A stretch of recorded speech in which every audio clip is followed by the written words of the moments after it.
Today is a sunny day, which welcomes us. We are gathered here this afternoon because of the Biennial Gendered Wealth Lecture.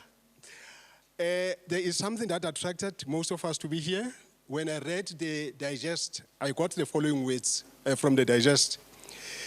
And I'm not going to read the paragraph, but I like the first statement, which reads as follows. Food, sexuality, and love are not simply biological needs. They are expressive acts, symbolic rituals, and contested terrains representing cultural battlegrounds. By so saying, let me take this opportunity to recognize some of the eminent people in the country and outside the country. Firstly, our speaker, Professor Vasu Reddy. Secondly, Morena Emuholu, Muremuholu Mupedi and the Royal Mupedi House. Morena Emuholu, Muntedi Mota and the Royal House. Members of the University Executive and Senior Management, the campus principal and campus vice principal. Okay. Assistant Dean of the Faculty of Humanities, Professor Jared McDonald.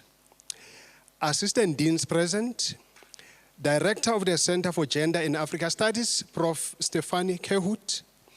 Director of the Program and Deputy Director of the Center for Gender and Africa Studies, Dr. Grima Kaiser.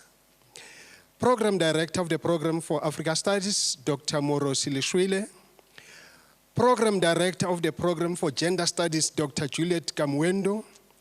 Members of the Faculty of Humanities and other faculties, Professor Julie Shepard Powell, Program Director, Appalachian Studies, USA. Students of the UFS and members of the community. Stakeholders who are joining us virtually. Ladies and gentlemen, please feel at home. It is a sunny day. You are more than welcome. Thank you. Sit down.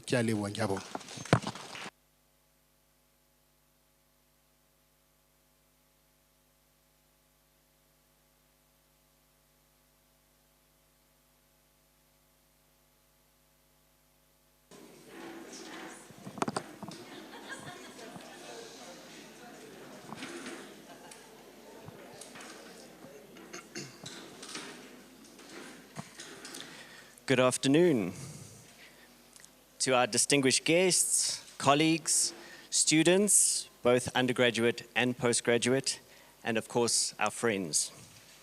It is my pleasure to introduce our esteemed speaker for the 2025 Biennial Gendered Worlds Lecture, Professor Vasu Reddy. Professor Reddy is the Deputy Vice Chancellor for Research and Internationalization at the University of the Free State. He's a professor of sociology, and he was also the former dean of the Faculty of Humanities at the University of Pretoria. He was also a former executive director of the Human and Social Development Research Program at the Human Sciences Research Council. Professor Reddy is a member of the Academy of Sciences of South Africa, ASAF, and currently a member of council of the ASAF as a council advisor. He was recently appointed chair of the HSRC Press Board. Professor Reddy is an NRF B1 rated researcher, and this rating is awarded to scholars who have considerable international recognition for the high quality and impact of their research. And Professor Reddy's primary research interests, some of which we're going to hear about this evening, include genders, sexualities, poverty, inequalities, as well as, importantly, the history of ideas. His most recent publications are State of the Nation, Quality of Life and Well-Being, published in 2024, Thinking Through Food in South Africa, Identities, Embodiment and Representation, also in 2024, and Research and Activism, Ruth First and Activist Research, published this year. And forthcoming, also in 2025, is Transnational Contact Zones, Rethinking Gender and Sexuality in Africa and India. It's truly remarkable to think that he also has 24 hours in the day. So Professor Reddy has been involved in successful partnerships with civil society organizations and multilateral agencies that have resulted in impactful research collaborations with scholars and activists in South Africa, other parts of Africa, India, Europe, the United Kingdom, and Latin America. Beyond academic work, yes, he does have a life, Professor Reddy enjoys the company of friends and colleagues, enjoying time with his cat, Tao, which of course means lion, and his family, as well as good red wine, emphasis on good, and cooking. Ladies and gentlemen, please give a warm welcome to Professor Reddy as I invite him to the podium.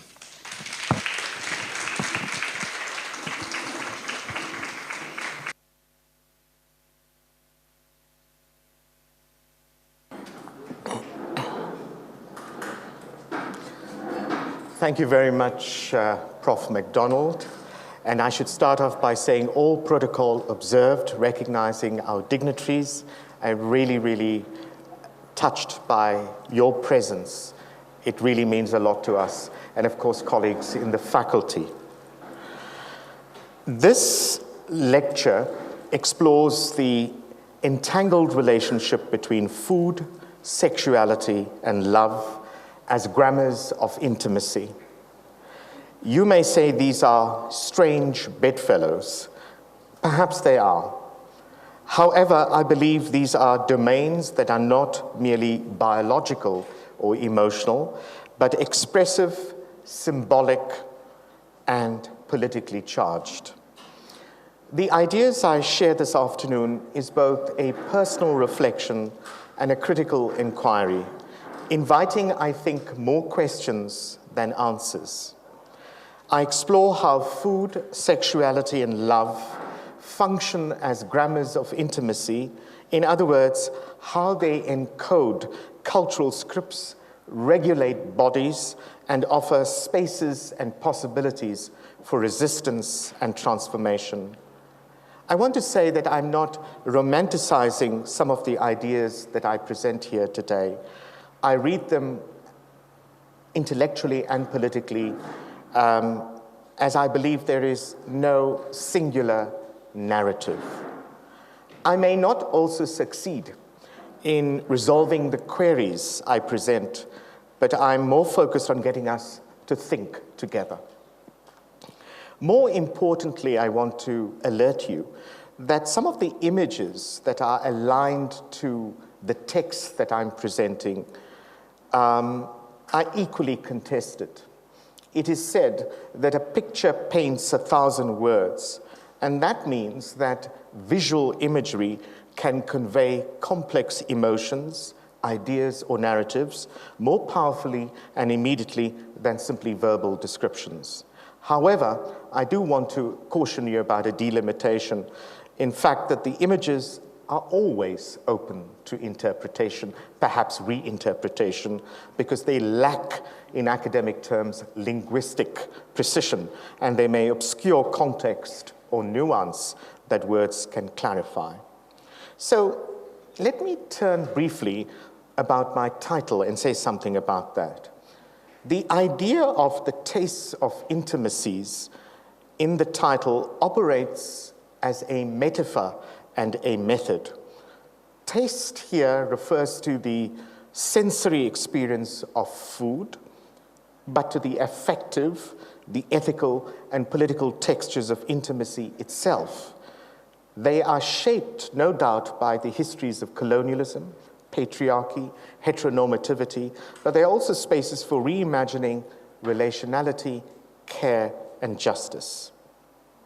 What is the template of ideas that features in the subtitle? And here I refer namely to the trifecta of food, sexuality, and love. Firstly, food, sex, and love are deeply connected ways in which people express care and closeness. Secondly, these experiences are shaped by received gender roles and expectations in different cultures as a result of socialization. Thirdly, intimacy, I motivate, can be tasted, and note the choice of the word, through meals shared, through bodies that are touched or untouched, and of course, emotions that are nurtured. Fourthly, Power and vulnerability often mix in how people give and receive these forms of care. And fifthly, the trifecta reveals how everyday domains and acts carry deep emotional, social, and political meaning. Now, I use the word trifecta in the title rather intentionally. So, the term trifecta originates from, most of you may know, from horse racing, where it refers to a bet predicting the first three finishes in exact order, symbolizing precision and high stakes. But in scholarly discourse, it has evolved to describe a powerful triad of interrelated elements whose combined presence creates more profound, complete, sometimes people might say contested understandings of the phenomenon. So when applied to food, sexuality, and love, the trifecta suggests a synergistic, in other words, they come together. Sometimes also they're incompatible, they move apart, a kind of framework through which intimacy is experienced, negotiated, and theorized, especially within gendered and cultural contexts.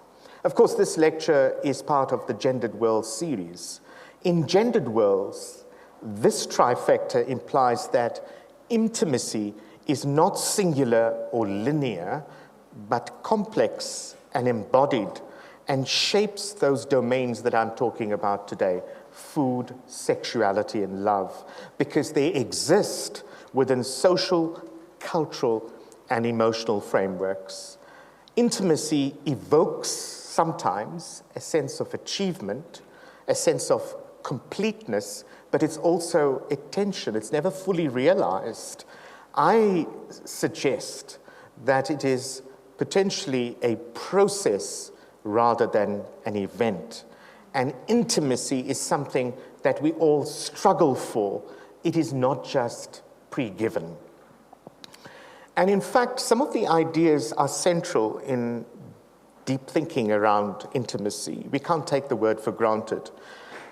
We know that intimacy inspires closeness, warmth, shared affection in spatial and temporal terms. We're all gathered in a very intimate setting, yet a very public setting today. I'm also reminded by Mary Louise Pratt, who labeled intimacies as a kind of contact zone. In other words, it is related to various other social attachments.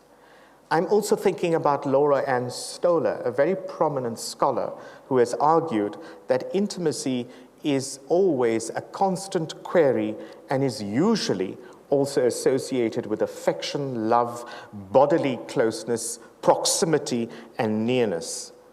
But I'm attracted to the idea of Laurent Ballant, a very prominent literary scholar whose conception of intimacy I utilize in thinking about these things, where she tells us that intimacy is found in unpredictable places and forms, emphasizing that it is a closeness that demands to be opened up and that it encodes the power of shared knowledge and experience. So in other words, we find intimacy in humans, in animals, in objects, in spaces, in affects, in texts, in practices, indeed ideas as well.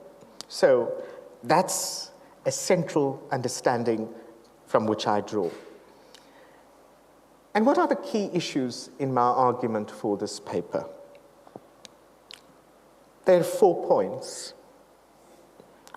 Firstly, that food, sexuality, and love are not discrete categories, but they are interwoven, they are interrelated, and their structure is what I'm theorizing, how intimacy is experienced, it's regulated, and it's contested. Secondly, intimacy is not simply confined to the private space of the bedroom, to put it crudely. It is deeply public. This is also public and intimate in some ways. And it is political. It is shaped by histories of colonialism, patriarchy, heteronormativity.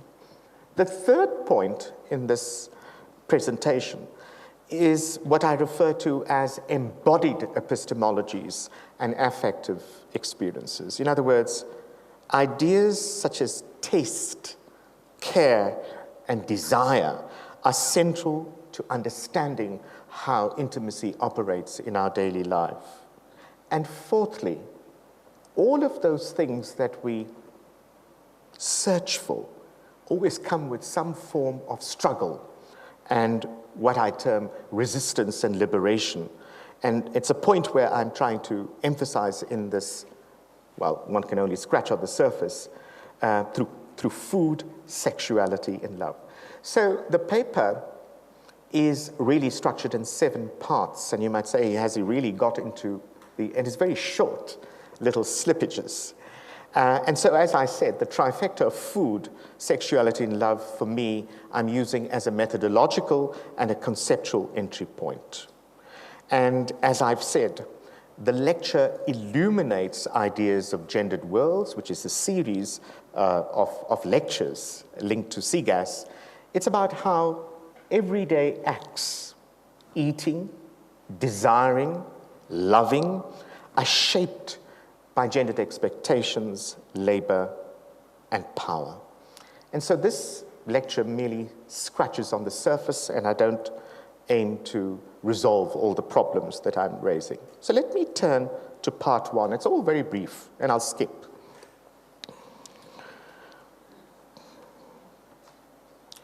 And so that gives you an image of some of the things that preceded us.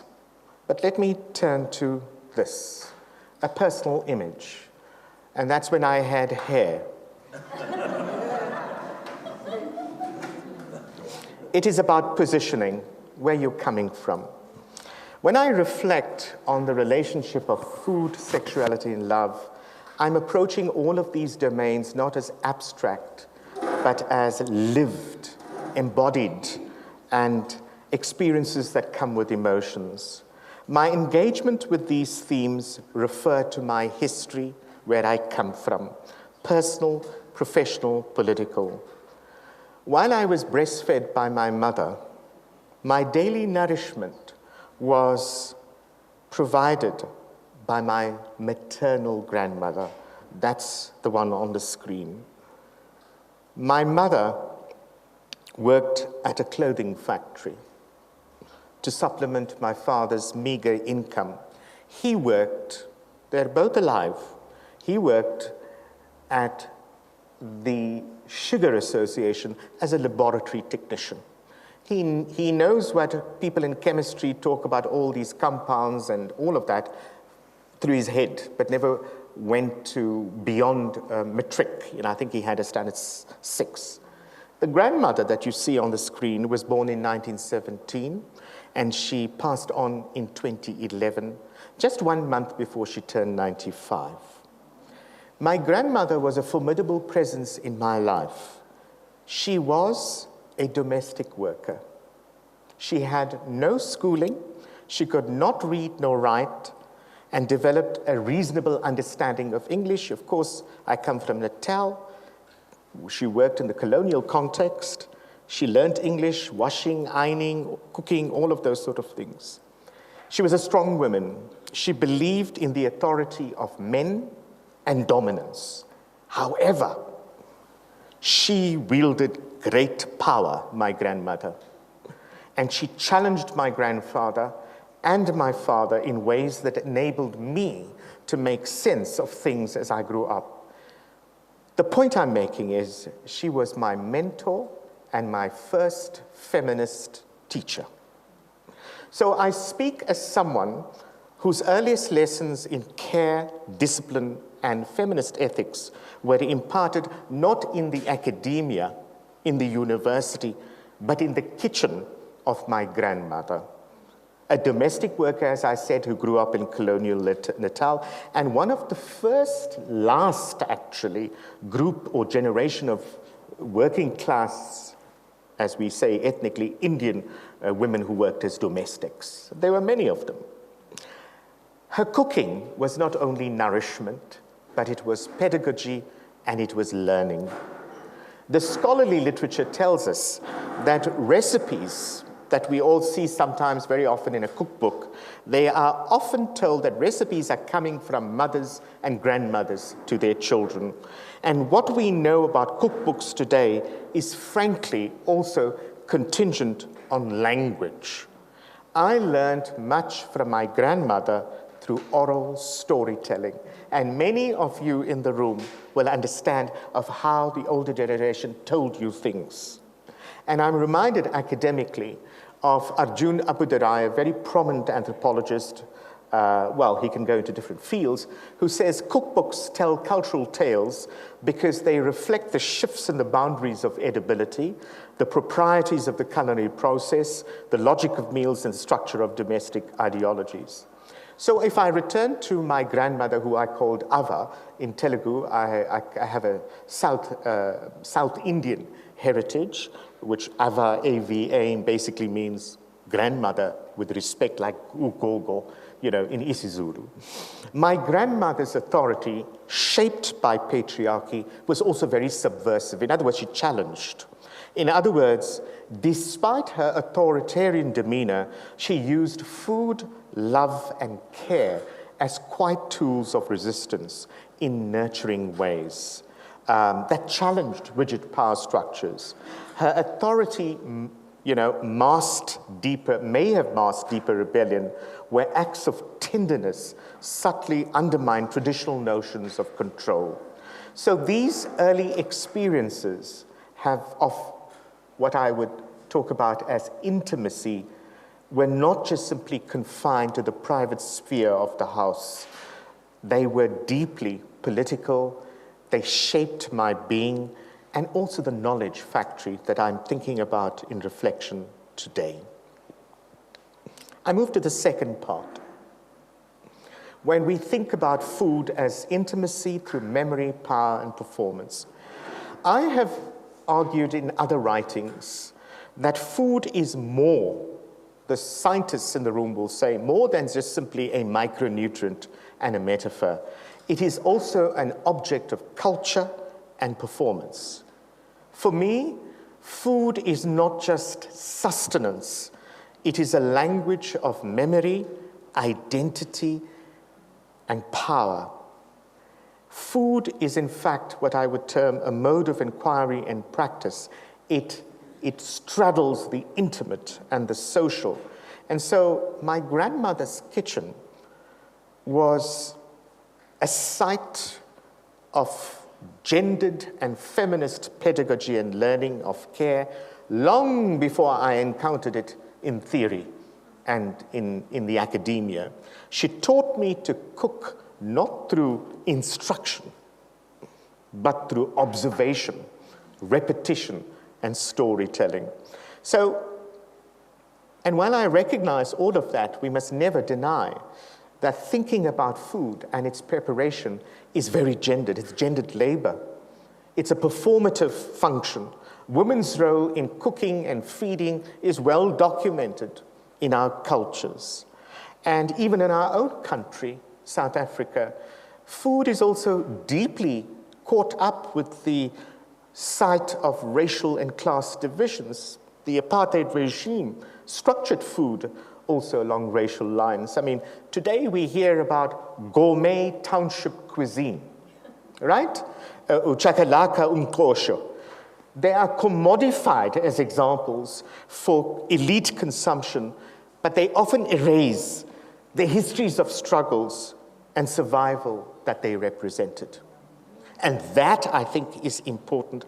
And I tried to illustrate that, in another example, not because I suppose to have an ethnic origin of being Indian, that I wrote a paper together with my colleague, Professor Relubihile Moletsane, on Durban curry. What is this thing called Durban curry? And really what I was trying to illustrate, we were trying to illustrate in this, is that curry represents what we term context zones. In other words, connection points, junctures. But they're also zones of tastes. In other words, they represent different histories of gastronomy, food. And the curry is not, frankly, authentic, as everybody might think, that it belongs to Indian. You get my understanding. And that is what we were trying to tell in this thing.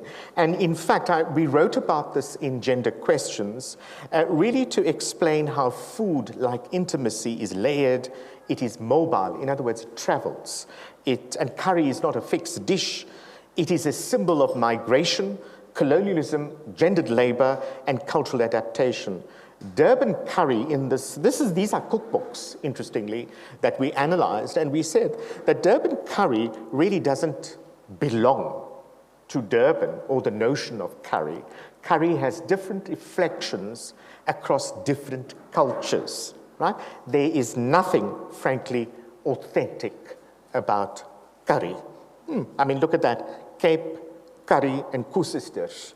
And so on and so forth. You go to Thailand, you go to Africa in the broad continent, you go to China, you go everywhere. Everyone is talking about this. What is curry basically? It's actually a sauce. If you go and look at it, it comes from the South Indian word K-A-R-I. And so what we were trying to indicate in this article, and in fact there is a linkage you might ask, is that curry as an element of food, an example of food, belongs everywhere and yet nowhere. So let me take you to the third part on sexuality. Sexuality, like food, is a domain where intimacy meets regulation. In other words, control, whether you think it consciously or not.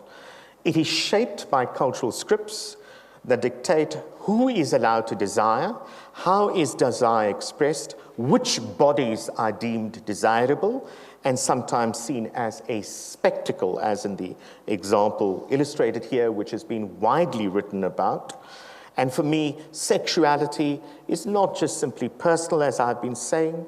While it might be intimate, it is deeply private, public, and political.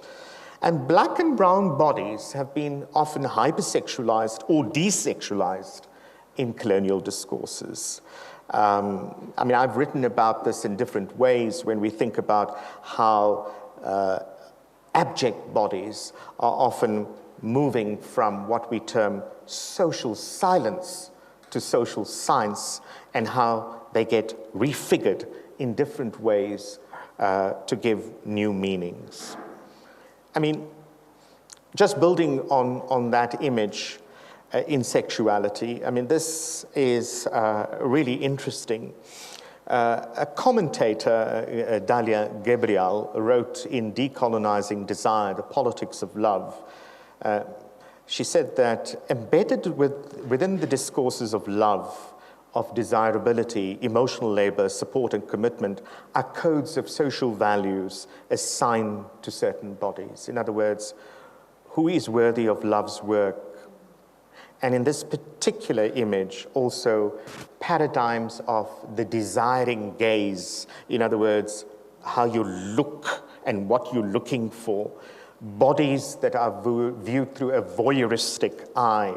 Tension is created through the intimation that their potent sexuality is under lock and key, and bodies are often loosely closed. And of course, this is the classic case that we all know. It's not, simply in a textbook. It's a real example. The case of Sarah Baartman, who was removed from this country, taken and put on spectacle in Europe in the 18th, 19th century. A woman who was paraded around European circuses. I mean, that's a history that's fundamental to us. Her body shape was put forward as representing the essence of all African women as an object of European fascination. And yes, this has been really written about widely. At the same time, this particular example illustrates how sexuality can also become a site of liberation and resistance. And particularly what I want to turn to here is the idea of pleasure activism. as articulated by several people, notably Adrienne Maria Brown, most recently in 2019, and of course, many gender scholars in the room will have a sense of Gloria Steinem's work, where she reframes desire as political, and it challenges shame, repression, and violence as a form of resistance. And in my own work, I found that reclaiming pleasure, whether through food, touch, or intimacy, is a powerful act of self-determination. Now, we all know, many of us know Zanele Moholy. In South Africa, as well as in recent global examples, we've seen, despite progressive constitutional protection, how particular individuals, queer individuals in particular, face violence, discrimination, and erasure. The case of Zanele Moholy's work on visual activism documents lives, and in particular this as a form of not just simply representation, I would argue, but as acts of resistance. And what do? They assert visibility, dignity, and desire in a context that often denies them. In Somnyama Gonyama, Hail the Dark Lioness, they use exaggerated contrast and props to reclaim Black identity and confront histories of colonialism, racism, and gendered violence. These portraits are not just simply representations, but really assert agency and provoke the viewers to confront uncomfortable truths about power, gender, sexuality, and visibility,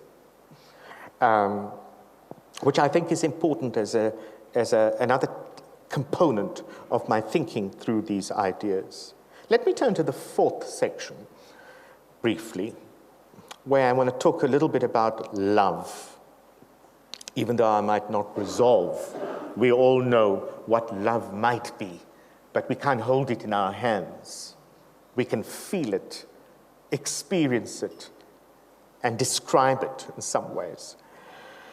Really, what I wanted to say here is that love is often idealized as apolitical. Yet I am suggesting it is deeply structured, I mean, it's not a new view, by cultural norms and power relations.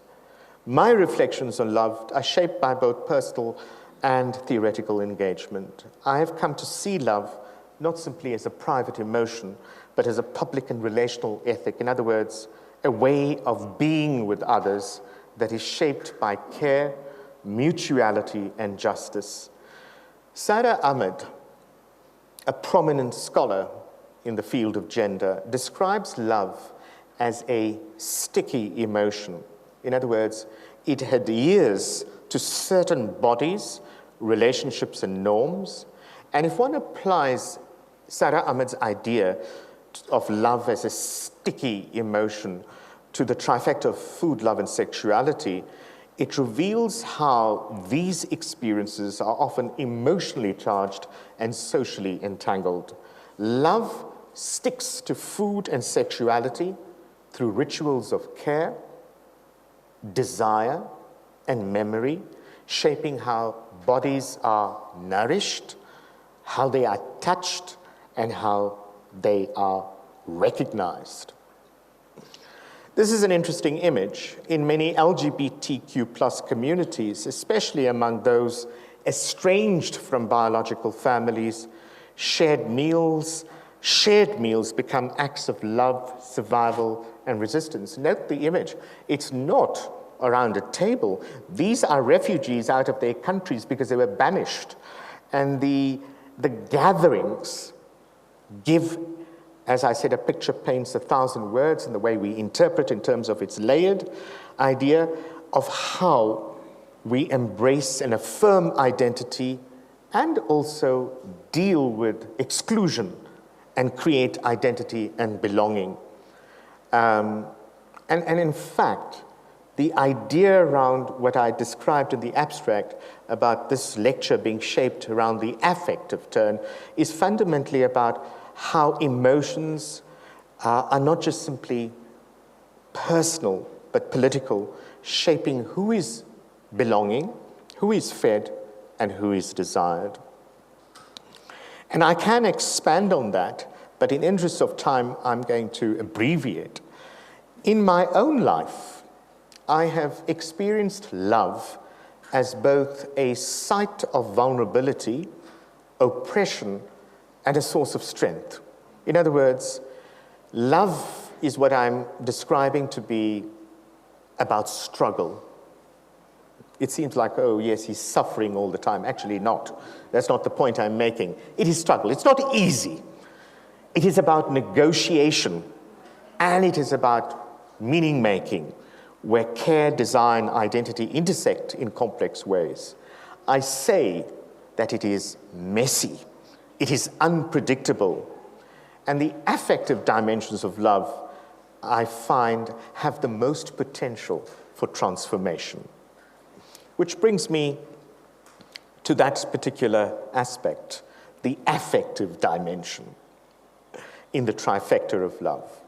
So you would have worked out that throughout this talk, I'm kind of focusing on the affective, the emotive, etc. A key theorist in this regard is Sarah Ahmed, but quite influential. But there are others who build on her wonderful work, or maybe have preceded her, who explores how emotions are not just feelings, but they are social forces that shape bodies, spaces, and in politics. In her work, which I've really been attracted to, she shows how emotions such as love, fear, and shame stick to certain bodies and objects, guiding how we move through the world and relate to others. And again, in that project of her ideas, in the affective, identity, belonging, and exclusion play a critical role. And if I to build on this idea of taste, the point is that taste is not just purely sensory coming out of that.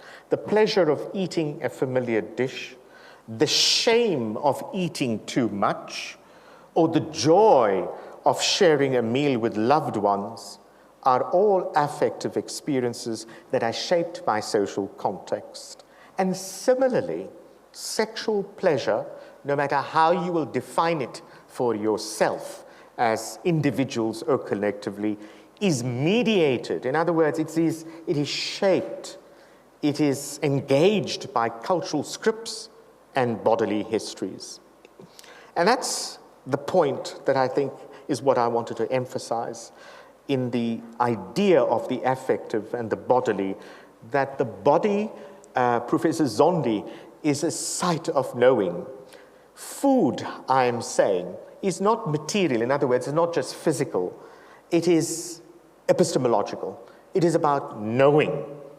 When you look at this dish or the ingredient, you recognize not only what you are seeing in front of you, it brings back a whole set of memories of where it is coming from.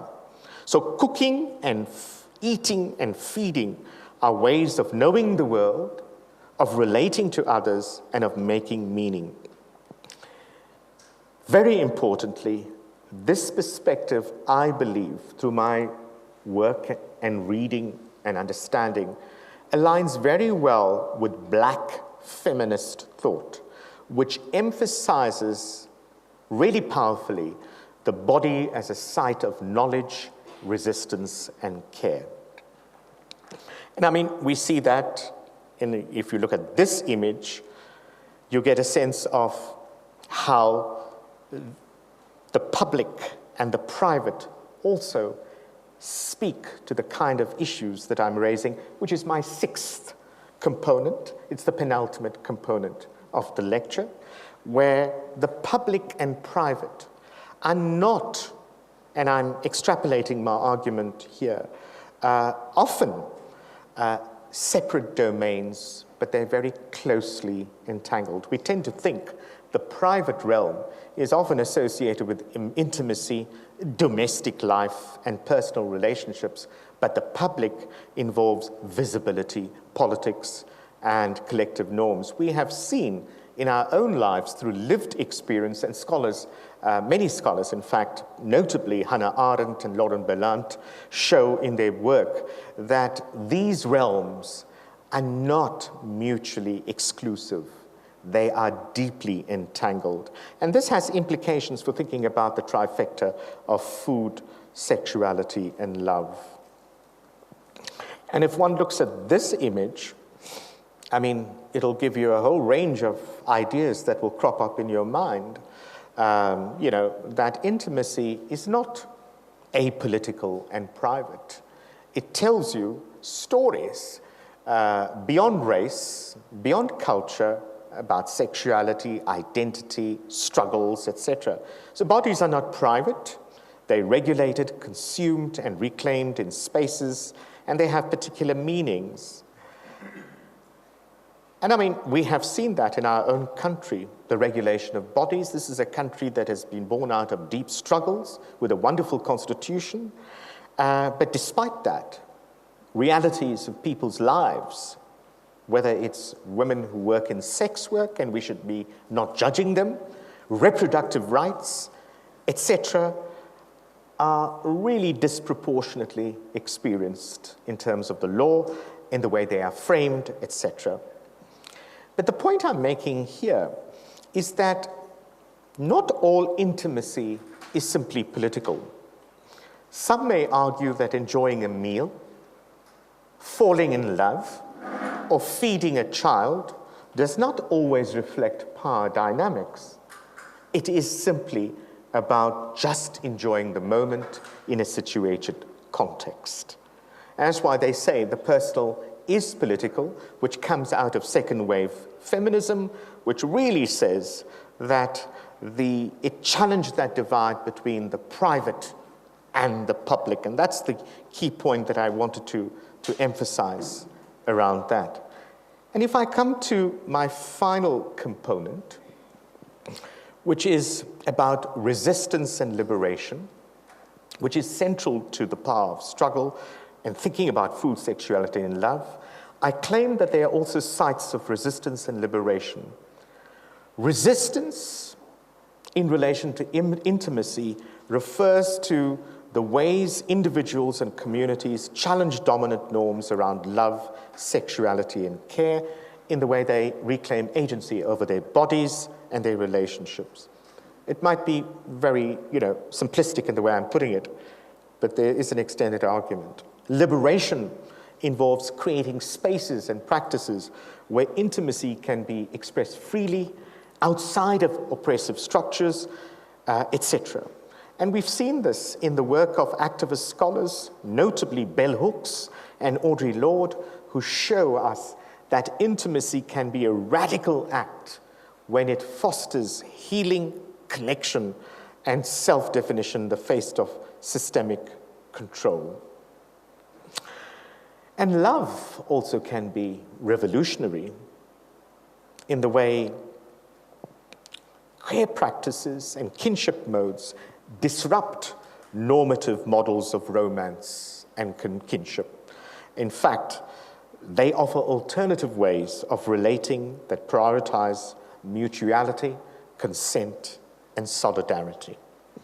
So if I have to, in these 7 parts, suggest a set of closing ideas, a conclusion, which I've titled Towards an Equitable World. The tastes of intimacies might seem, in the way I've articulated this in this lecture, as a unifying metaphor. It could be, but they also, as I've suggested, open up tensions. But they do allow us in some ways to think across domains. What are those domains? Across the plate in front of you.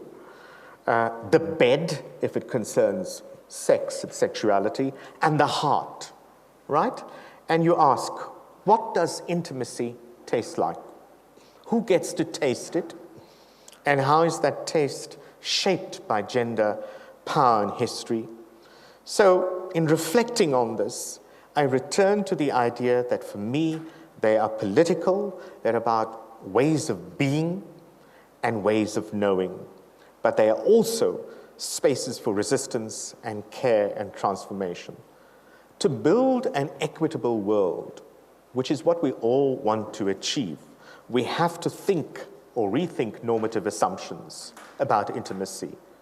Who gets to eat? Who gets to desire? Who gets to love? And how are these acts shaped by systems of power and possibility? As intimacy continues to be reshaped by global movements, not just simply our own context, even, I would add, digital cultures in the context of technologies and shifting identities, the grammar of intimacy must also evolve. These ideas that I present here are not a final statement, but an invitation to think further about how we eat, how we love, how we desire, and what these acts reveal about the world or the worlds we inhabit and the futures we hope to build. And I hope that doing so will enable us to critically engage, also personally, with these questions.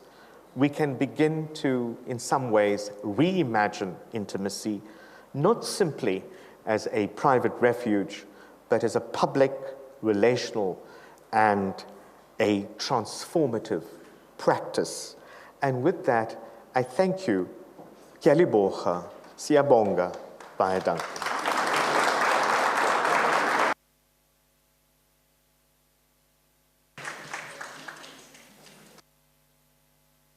Ladies and gentlemen, can we give him another round of applause?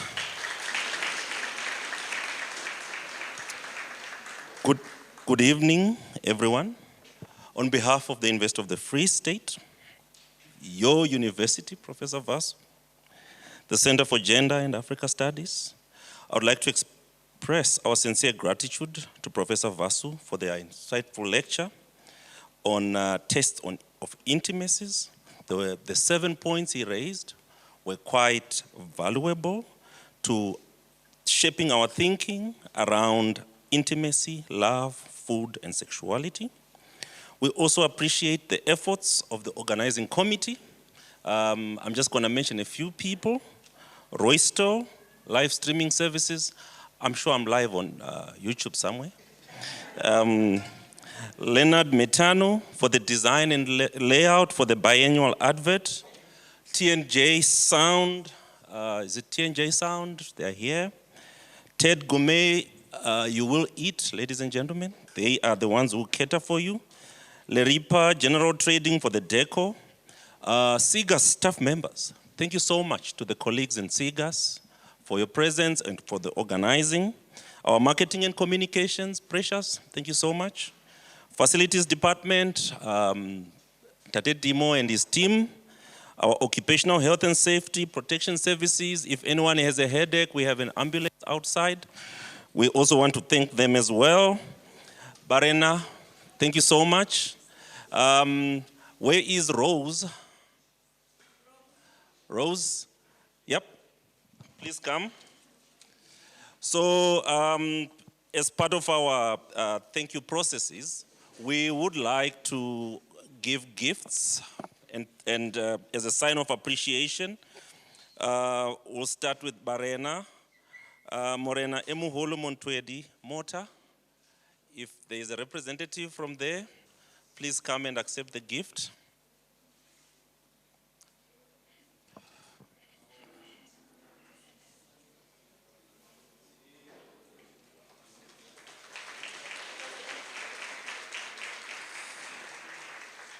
On behalf of Morena Emuholu, Mremuholu Mopedi,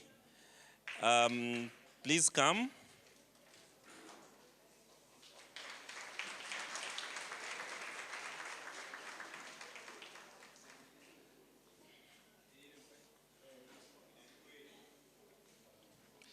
And lastly, to our guest speaker, you will have to declare it somewhere, but Professor Vasu,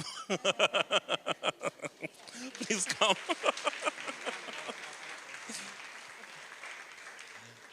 Please. Thank you. Thank you so much. And lastly, ladies and gentlemen, the procession will be walking out shortly. You are free to remain seated. And then after that, you can enjoy a very good meal we've set up for you as well. Thank you so much.